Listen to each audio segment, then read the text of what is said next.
Well, hello, DCO Nation, and welcome back to another DCO Live. Guys, I'm glad you stopped by here on this Thursday night. Man, the week is just absolutely flying by. It's Thursday night. It's time to do this all over again. Feels like I never really got out of the chair. We talked to, who did we talk to last week? Captain Fred Rourke. Yeah, we talked to Sweet Tea Charters. Man. Even though it was a week ago, I almost forgot about Captain Fred. I hope you guys enjoyed that episode. I know I did. But let me see who is on here. I saw Steve on. Who else is on here? Brian's on. Tony's on. Good to see you guys. I know there's other guys on there. My parents are on. Hi, Mom and Dad. Hope you guys are doing well. It's great. Yeah, it looks like we're starting to get a bunch of people on right now. So that's great. That is awesome. So couple of things here. I need to get my notes up here to kind of organize my thoughts. But I wanted to bring up if you guys aren't listening to the Outdoor Radio Network, you need to get on iHeart and start listening to this. We now have the Kayak Power Hour up and running. Adam Milstead is now running the second half of the Power Hour on Wednesdays. So all of the new episodes drop on Wednesdays. Mine comes on from 10 a.m. to 10:30. And then Adam, who is a freshwater tournament kayak fisherman, he's going to do all the freshwater side. And he is from 10:30 to 11, and that is the Kayak Power Hour. So he started on Wednesday. He dropped his first episode. He did great. So make sure you guys go over there to the Outdoor Radio Network and listen to everybody who is on there. It's a fantastic lineup. But Everett jumped on. Eric jumped on. Keith is on. Man, we got a bunch of guys. That's awesome. I appreciate it. But so a couple other things, couple housekeeping items here. If you guys are looking for a way to support the channel, I do have the new stickers out. There's the three. There's the new Dead Calm one, the DCO Nation, and the Fish On sticker. And I tell you, I really do appreciate you guys who have already bought some. I've already sold quite a few. And, it means the world to me, you guys supporting the channel this way. And so, again, if you are looking for a way to do that, just contact me, go over to Instagram, send me a message. And right now I'm only going through Venmo. Send me your address, Venmo, and then I get them right off into the mail. So again, I really do appreciate the guys who have bought those and, all of the support that you guys are giving me. So a couple of things that's been happening. So last weekend there was the Low Country Kayak Anglers Redfish Championship happened. It was down at Sullivan's Island. And we could launch out of two landings, Station 19 and Station 26. So I went down on Friday, and Everett, hang on, he popped a question up there. Weatherproof, yeah. The stickers are vinyl, and I've got a couple out on my cooler. It's rained on them. Yeah, they're the vinyl 3-inch stickers. So yeah, I appreciate you asking that. Yeah, they are weatherproof. So I went down and on Friday and I pre-fished. I pre-fished Station 19, and then about halfway through the day, I loaded up my kayak and I went down the street and I fished out of Station 26 just to kind of get a feel for, any type of a pattern, where I wanted to go. Did I want to jump during the tournament, and whatnot. So, but I do want to give you guys a situation that happened to me at Station 19, and I want to get your opinion on this. I'm going to tell you what I did, but I want to get your opinion on it, because that is going to flow into kind of the topic tonight. So as I was getting off the water I'm gonna say this was I'm 11:30, something like that, maybe 12 o'clock. And there was a kid sitting at the landing. And so I pulled up, I was pulling my kayak out, and he was flying a drone and he was searching out schools of redfish. And of course, I said, "Hey, how you doing? You doing all right?" We exchanged the pleasantries, and he said, "Man, I am finding some big schools of reds." Uh, and I said, "Well, I don't want to hear about any of that kind of stuff." I said, "I'm actually pre-fishing for a tournament, and and I don't want any type of information like that." And he said, "No problem." He said, "I get it, but I have talked about the drone fishing and stuff before, and I just want to kind of get your guys' thoughts on how do you guys feel about people who fly drones around, look for schools of fish, and then paddle over and catch those fish?" So, start throwing up some things in the comments. Do you like it, not like it? Uh, I don't think it's against the law to do that. I could be wrong. I don't know. If there's a SEDNR officer on that can answer that question, if I see any this weekend, I'm probably going to approach them and ask them that question. But yeah, I I don't do it. I don't own a drone. I know some guys who have drones that do that kind of stuff, and I don't know, man. I just don't.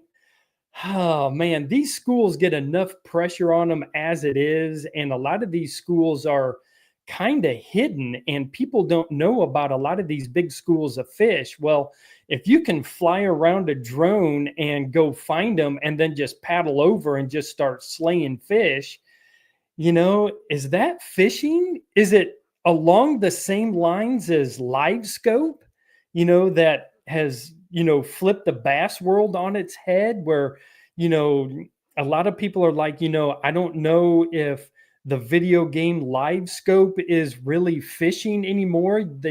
You see some of these bass fishing tournaments where a lot of these guys are just kind of cruising around on their boats, their heads are down, they're looking at a screen, and then when they come across a fish, they cast to it and they try to catch it. And I get that technology advances. People were saying the same thing years and years ago when the old fish finders were first starting to come out, how it was going to change. And it has. The old fish finders, it's changed the game. But do we embrace the technology? Do we have to put limitations on it because it's getting so good now? These pictures, these 4K, videos that these guys are taking with these drones are awesome. So, it's almost like we have to police ourselves. And, I don't want to equate it to the release over 20 thing, where, we kind of do have to police ourselves or things start to flop the other direction. But, let's kind of see what you guys are saying. I'm starting to see some comments starting to come in. And let me see. Brian, small craft angler, he kind of kicked it off. He said, I'm going to throw these up here. He says, "I see where some states are starting to make it illegal." Okay, that's good to know. Keith was saying, he said, "I don't like it. It doesn't seem like it's a fair chase to me." Okay. Brian jumped back in there and said, "People are using them to hurt big game too." Yeah. Now, I don't even know the rules for hunting, but I have to assume it's got to be the exact same thing. So yeah, that's a good point. Um, Tony was saying, "I don't care for it. I don't see how you are going to become a better fisherman or a fishing lady." Yeah, I get it. I get it. And then Steve was, "Nope, nope, nope. It's cheating." So just us right here, in this small little chat room right now, it's kind of the same thing. Everybody is kind of on the same page. I'm going to jump on here. I hope I'm pronouncing your name right. Is it Eric? Eric Wright? He said, it may be the future of fishing, but I think it's cheating in a tournament. Yeah, without a doubt. I think when it comes to tournament fishing, I don't think that should be allowed at all. So, yeah, just something to kind of think about. But that's going to jump into almost kind of my main topic of the night. If you guys saw the little thumbnail, and if you have been on social media and follow any of the fishing groups at all, you guys know about the latest cheating incident.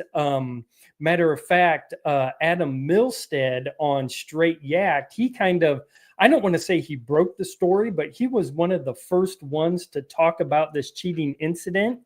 And so if you guys don't know the story, there is a gentleman and his name is out there. That's the only reason why I'm going to mention his name. And it is Jacob Hausman. So this is nothing new. It's already out. I am late to the game because my live is, 4 or 5 days past when this really broke. So if you guys haven't seen how he cheated, I'm about ready to show you. So Jacob Hausman, this is him right here. And he caught this fish. It's a smallmouth. And what he did was he put it on a cutout. And when you see this, guys, I laughed and I thought, this is so crazy. I can't even believe somebody got away with this. So if you guys can see that, I am going to drop the chat box out so you can actually see this. So this is a picture of Jacob's boat. He would go out in his boat, catch fish, and if you see this little lime green thing right here, he cut out the seat portion of a kayak, and then he would catch his fish, put it on this seat, and take a picture of that fish and submit it into a kayak fishing tournament. Now, I want to give some props to Get Your Fish On. He does a podcast on YouTube. He is fantastic. If you guys are not following Get Your Fish On, he is awesome. So I want to give props for him putting this photo together. But yeah, this is what he did. And so you can see, and the gentleman with Get Your Fish On, he did an overlay of this fish and that fish and overlaid them together. And it is the same fish. It is crazy. And I can't believe he was getting away with this, because the tournaments that I'm in and people are submitting fish, this is the flounder that I caught and submitted during the LKA Battle at Paradise. So you can see me sitting in the kayak, the water, all of this, but he isn't sitting in the kayak. So my question is, why didn't that throw up a red flag to the tournament organizers? Well, one thing is, a lot of these bass competitions, you were actually allowed to exit your kayak and fish out of your kayak as long as you're tethered to it, okay? And then if you catch a fish, you have to come back to your kayak and either sit in it or be around it. So when you take a picture, that it shows that you're on a kayak. And that's what the rules state on some of these bass tournaments.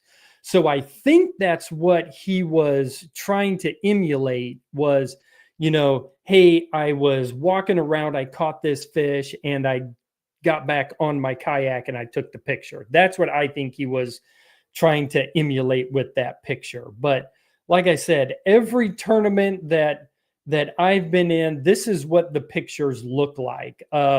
Even last week's Redfish tournament, you can go over to Fishing Chaos and you can look at everybody's picture and you can see they all look just like that. And so, yeah, it was absolutely insane how this guy is going about just to cheat for a couple $100 in a kayak. I think it was one of the monthly tournaments, and it was the NYKBF monthly tournament. It is not associated with KBF, Chad Hoover's KBF. Okay, it's a local tournament trail up in New York. So one, I don't know how they do their judging, but to me, that's got to throw up a red flag. And the guys who are stuffing weights and fish, it's unbelievable that you put a little bit of money on the line and the extents that people will go to try to cheat to win to get a couple $100 in their pocket, or a plastic trophy. If you want a plastic trophy, call me up and I'll buy you one and I'll ship it to your house. I mean, it's ridiculous. These things are supposed to be fun. I get some of these bigger, world-class redfish tournaments where there's $100,000 on the line, and these guys are, you got to go back in and there's a weighmaster. And then even with those big tournaments, the people who are in the money, they have to go take a polygraph after they weigh in fish and they win money. So they even take it a step further where they're asking you questions while you're hooked up to a polygraph. So, it's just absolutely ridiculous, just crazy. And again, I know you guys have seen it, if you're following it on the internet, but Brian says that's next level cheating. It is. I mean, to go, and he probably had an old kayak, and cut the cockpit out of it. But just to be like, what? If I cut this cockpit out, I think I can. It's just to go through and think about stuff like that. And it says, what about the Black Pack Pro being in the boat? Yeah, look at that, right? I never even. Yeah, so he even brought his kayak Black Pack with him. Hey, that's a good eye, Keith. Good eye, man. So, what did Steve say? 30 days in the hole for him. Yeah, man, absolutely. And then Keith was back up and said the KBF rules used to and may still simply state that the kayak must be in the photo. Yeah. And I appreciate it showing how he cheated. I was wondering. Yeah, so that's it. That's the photo that was released, and a camera at the landing caught this, and that's how they caught him. But I just wanted to touch on it too. I know that it's all over the place. Several weeks ago, I talked about cheating in kayak fishing, and then lo and behold, 2 weeks later, you get this story. It's incredible. And, I keep hearing all kinds of stories about, is this giving kayak fishing a black eye? No, it's not giving us a black eye. There's cheating in every sport. I don't care what it is.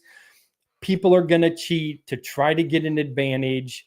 It's been since the dawn of time. Okay. So don't think that this is a black eye for our sport. We have a fantastic sport, and, like I always say, 99.999% of the people are honest. They go out, they do it for fun, and we do it for the fellowship and the camaraderie and to make friends with it. So black eye, no, I wouldn't even call it a black eye. So, but okay, so kind of get away from that and to kind of shift gears for, the last couple of minutes here. I had Captain Tanya Dowdy on the radio show this week, so it'll be running all week. It dropped on Wednesday. And we talked some, excuse me, I'm going to get a little drink here tonight. Oh man. Yeah, I'm actually doing a bourbon tonight. I haven't done a bourbon in a little while. So Dad, I know that you're listening. That's the Eagle Rare 10 year. So it's really good. I'll have some for you as soon as you get down here. I'll save you a little bit, just a little bit. But this week I had Captain Tanya Dowdy on, and if you guys are listening to ORN, catch it on there, or you can jump over to Spotify, Did Come Outdoors, and you can check it out there. But we talked about the fall fishing patterns and stuff like that, and so I wanted to talk about the small baits that I'm really going to be using pretty much for the next couple of months. So a lot of the bigger mullet and bigger bait fish are starting to move out and are migrating like down to Florida. They're kind of moving out of the area. Even when I was down in Charleston, I wasn't seeing a lot of the, I'm going to say 4, 5, 6, 7-inch schools of mullet swimming around. Now, maybe I was missing them and maybe they're still there. Again, if you guys are seeing it, throw it into the chat box and let me know. But I wasn't seeing it. I was definitely seeing a lot of glass minnows, a lot of things that maybe 2 and 3 inches long, still some small shrimp. So I'm going to be throwing things like the TRD, the Z-Man TRD. And I've got this one rigged on a Ned head, if you guys can see that. And that's actually like a 1/6 ounce Ned head. So when it sits on the bottom, it stands straight up. And this one's in the deal color. I love the deal color, man. It's really natural looking. So I'm going to be throwing this around quite a bit. And this will mimic, a nice little shrimp pattern. Or, if you hop it along, really quick, you can even kind of swim it along and it'll look like a little glass minnow. Secondly, I'm going to go smaller on the shrimp because the shrimp are small right now. So this is the salty Ned shrimp. Hopefully you guys can see that. It's maybe 2.5 inches long. And this one's in midnight oil. So, it's a little bit different color. Right there, I'm going to be throwing that. Again, it'll be probably, I like to rig those weedless on a Texas eye, like a 1/6, 1/5 ounce, something like that. Keep it nice and light. A couple of weeks ago, I was talking about how those shrimp really do just, after they flick out of the water, how they just float right back down to the bottom. So, really control that weight of your lure. So, once you kind of pop it, it doesn't just dart right back down to the bottom, because that's not how shrimp act. They float slowly back down to the bottom. So, use those lighter 1/16 of an ounce, weights on your shrimp patterns. And then again, one of my staples, oh gosh, I was loading up tonight. I've got about 4 packs of Slim Swims, all different colors. I've got the deal. This one's in pearl. I'm trying to think of what else I've got. I've got like a chartreuse. I can't remember what it's called. But I've got the little Slim Swims. And this is actually the one that I keep in my office.